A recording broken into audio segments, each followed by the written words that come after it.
Hey, it's Coach Chris with Hoops King, and today I'm going to talk about posting up. And I'm going to talk about some of the key things that you need to do as a player, and some things that'll help you coaches too, recognize how to improve your entry into the post. Now, my number one tip for coaches would be don't put the cart before the horse.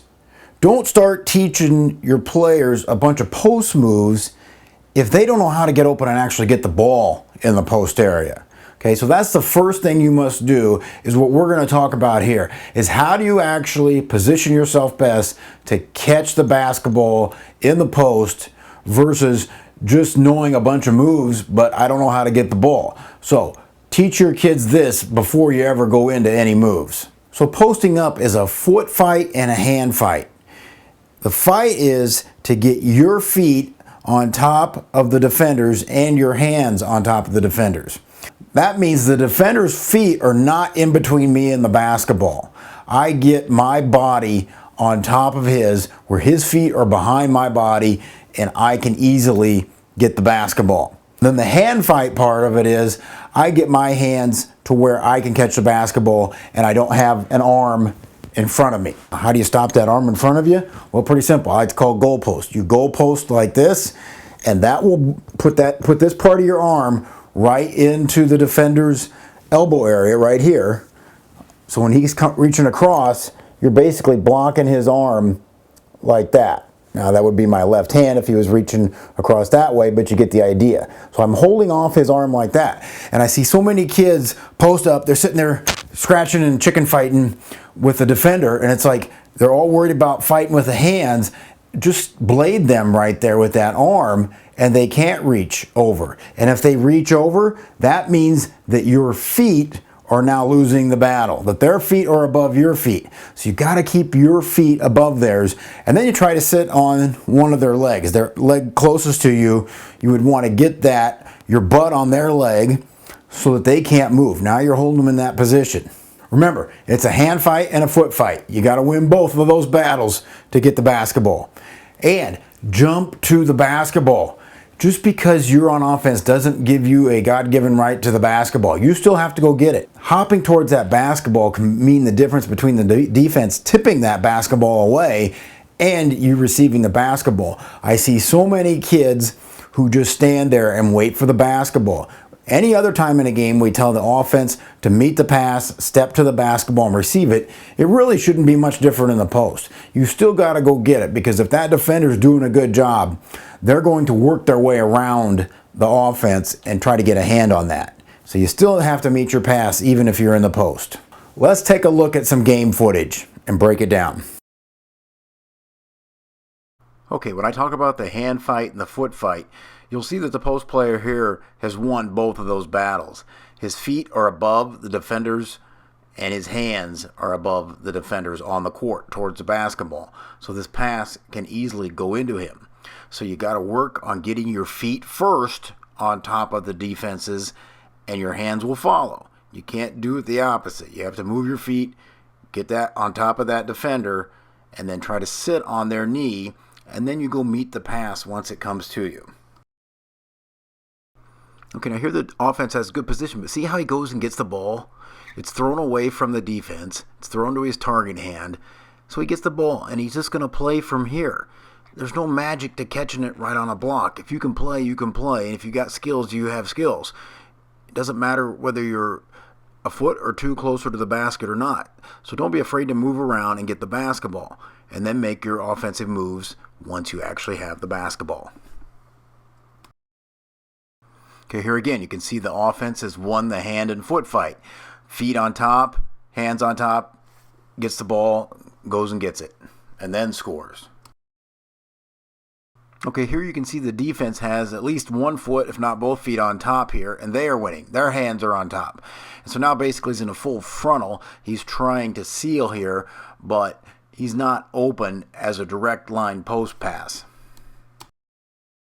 Okay, as you're watching these clips, one other thing I want to point out is the post players don't catch and dribble right away. They catch, look for cutters, ball fake there, and then they dribble or make their move. So you don't want to just put the ball on the floor right away as a post player. Most of the time you don't need to. Now here he seals them and they throw the lob pass, But you have to wonder how many times are they going to be able to lob that ball in there and not have one of those three guys get it. So, that'll work. But what we're talking about here is trying to get in front of that defender unless they play full frontal on you, and then you can throw that lob pass. So here's another example. The defense is on top. The defense is winning this battle right now, and the ball won't go in there. He doesn't have a seal, and so they'll just go look the other way. Now, two things here I want to point out. Look how he goes and gets the ball, and look how the ball is thrown to his outside hand away from the defense. So there the ball goes away from the defender. He goes and gets it, and it just takes away the chance of the defense of ever stepping around and getting that pass. Good entry, good movement after the pass, and we get the ball inside where we want it. Okay, here the offense wins again. They win the hand fight and the foot fight. He goes and gets it. Now again, he just doesn't dribble right away. He turns and looks, sees where people are at, and then he moves away from where the defense is not. Now they end up getting him here on the pump fake. But teach your players to take their time. They don't have to be in such a big hurry all the time when they catch the basketball. Now again, we're winning the hand fight and the foot fight here, but watch what he does. He doesn't dribble right away. He looks, and now he goes in and he dribbles away from the double team, which is just a great move. Then that defender turned his head and he was able to dribble right back in. So you don't always even have to dribble right into the hoop. You can dribble away and then come back to the hoop.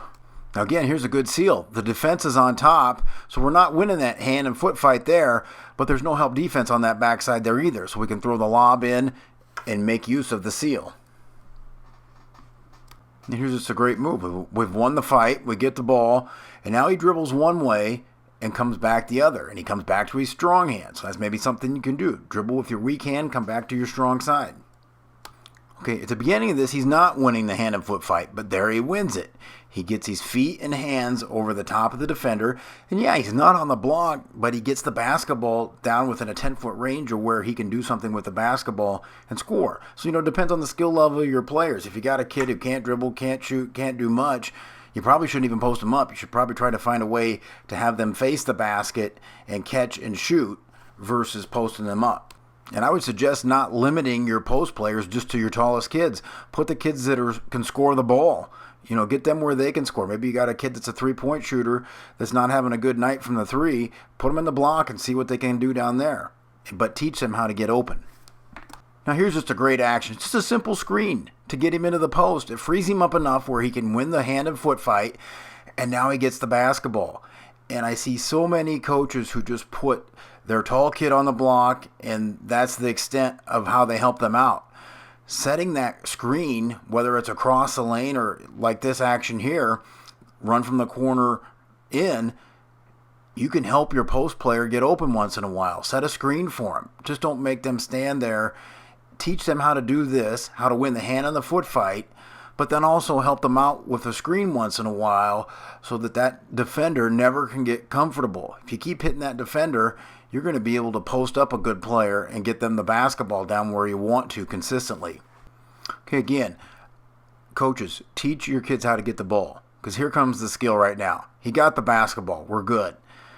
Now, look at the skill come into play. So don't teach the moves first. Make sure they know how to get the basketball first. Here's another great example of winning the hand and foot fight, catching the ball, moving to the ball. Look how he jumped and got the ball. He just didn't stand in where he was. He came and got the basketball, and then he takes his time and uses his skill from there. Now, in this last clip, again, I want to emphasize, look at the little hop he takes. It's 6 inches. He's going and get the ball. He's not holding his spot and giving that defender a chance to get around him and tip that pass away or steal it. You'll see that very oftentimes when the offensive players posting up and they just stand flat-footed, wait for the ball to come to them. Make that little 6-inch, 12-inch hop to the basketball and then play from there. You got to get the ball first. And going and meeting the pass is the right way to do it. And again, look at the pass to the target hand. He's got his left hand up, and the pass goes right where he wants it, and then he's able to play from there. Be sure to click the link in the description to get your free coaching forms and download them. I'll send them right to your email immediately. Hey, be sure to subscribe to our channel over here. You can also click and rent coaching DVDs through the mail from the best coaches in the game, or you can watch a related video. It's your choice. Good Go ahead.